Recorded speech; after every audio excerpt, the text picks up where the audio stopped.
Greetings from the Oracle of the Russian Winds. I'm your Oracle of Swords with your for the moon's day. Give us this day hour for the 7th of July, born on a moon's day. Marvelous. Once again, as always, I ask that our guides of the highest, most brilliant, divine white light protect us, protect me as I channel and interpret for your daily dose of divine divinity. So this is more channeled message attuned to the Capricorn Capricorn full moon that's occurring in a few days on Thursday, depending on where you are at. Neptune is, I believe, retrograde at this point by now. The moon is currently in Sagittarius, so you may be receiving a lot of messages from other means or oracle. Perhaps your guides in your meditations are alerting you or signaling this upcoming temperament, the spiritual weather.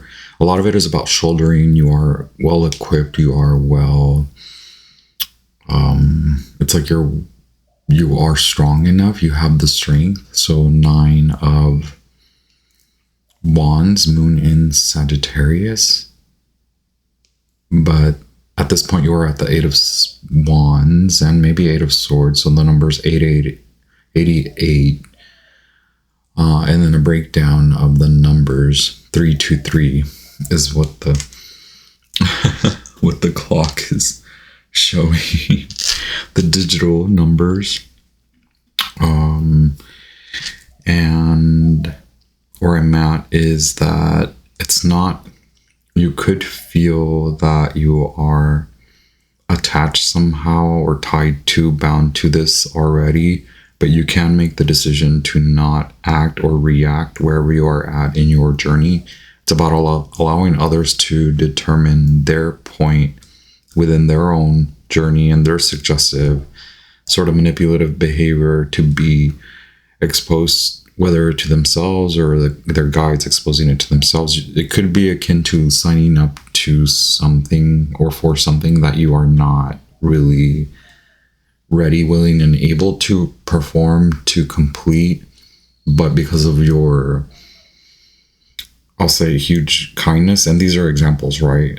Symbolic and attuned to the channel message, where you could feel, you could possess, you have the strength, which you do. I will definitely assert that you do have the strength to do this for them.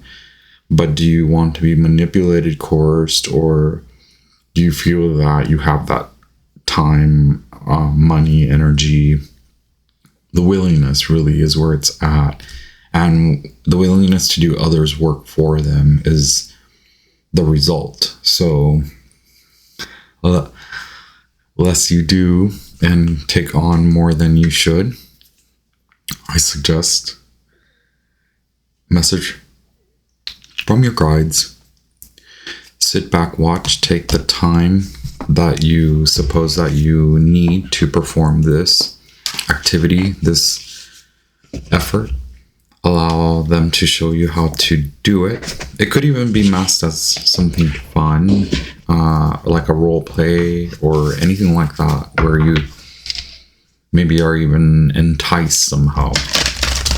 You're paid for it, right? Like a job.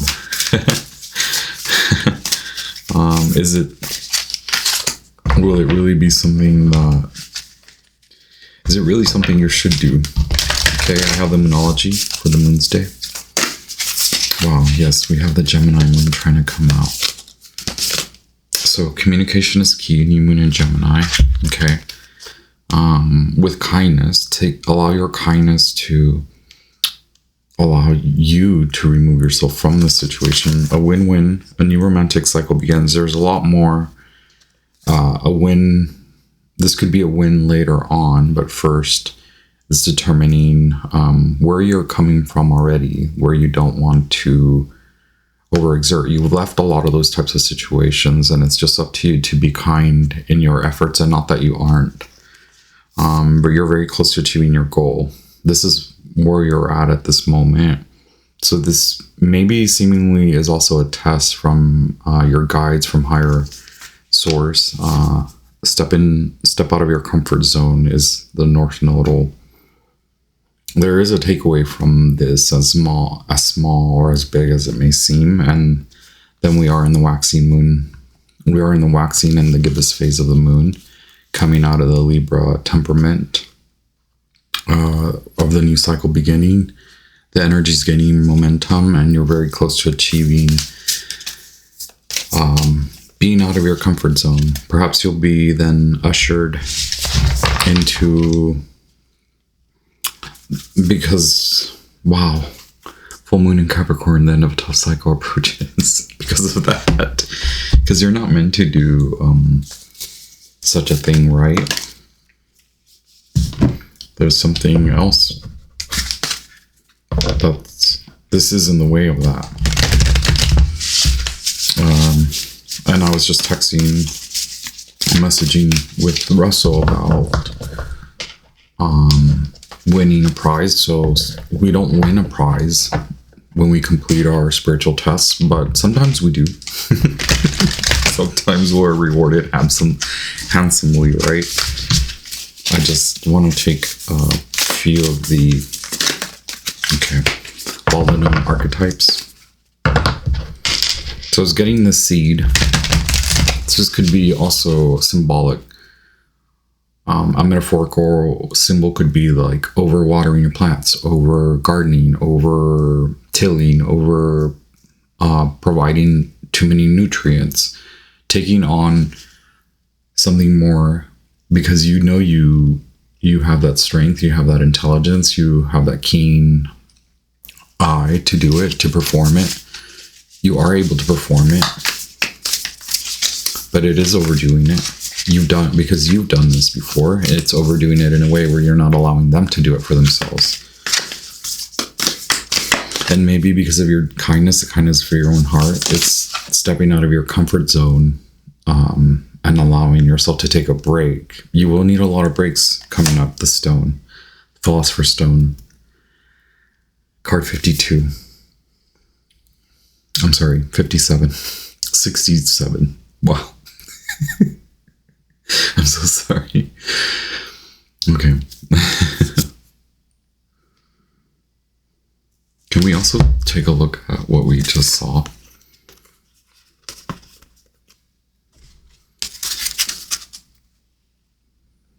Okay.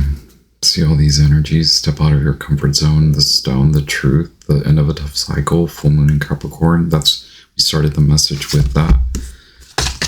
The full moon in Pisces, balance, spirituality, and practicality. That's the North Node is right there.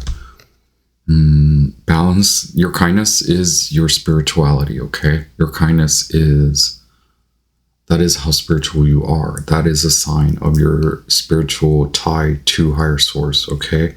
Honoring the truth that you don't have to perform in this manner. You don't have to outdo yourself. The poet and the kiss and the river. Again, it is very much like it could be enticing. You could be paid for it. You could be... and then I have 0330. That was the message that I was... But it's like, maybe you do get a prize this time. Maybe this time you do win a prize. Okay, let me see.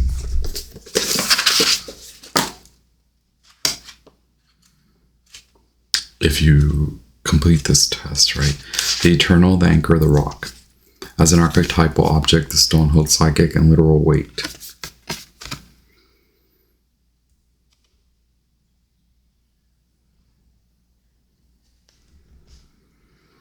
Its energy is one of permanence, concreteness, and reliability. The stone's ability to transform is nearly imperceptible to us as it changes ever so slowly over countless human lifespans. A single stone may see thousands of generations come and go. Therefore, it contains an ancient and eternal presence. The stone is best used to anchor our wild side, so no matter how far we roam, we can always find our way back. The stone tethers us to earth, helping to ground and connect us to stillness, quiet, and peace. When this card appears, it is likely the stone is a remedy for what ails us. Humble and easily unnoticed, the power of the stone balances the frenzy of our world. When light, steadfast, loyal, committed, and present. When dark, weighed down, holding back, and cold. Okay, so that was about you shouldering others' responsibilities. Weighted down, right? Weighed down. Go deeper. Caspar David Friedrichs, A Walk at Dusk. Wonderful. I will. I was actually planning for a walk at dusk. Maybe I'll record it and I'll show you on my other channel. In Jewish mourning tradition, stones are left at graves rather than flowers. Sit with this vision for a moment and see what unfolds. Build a cairn in nature. Oh, CAIRN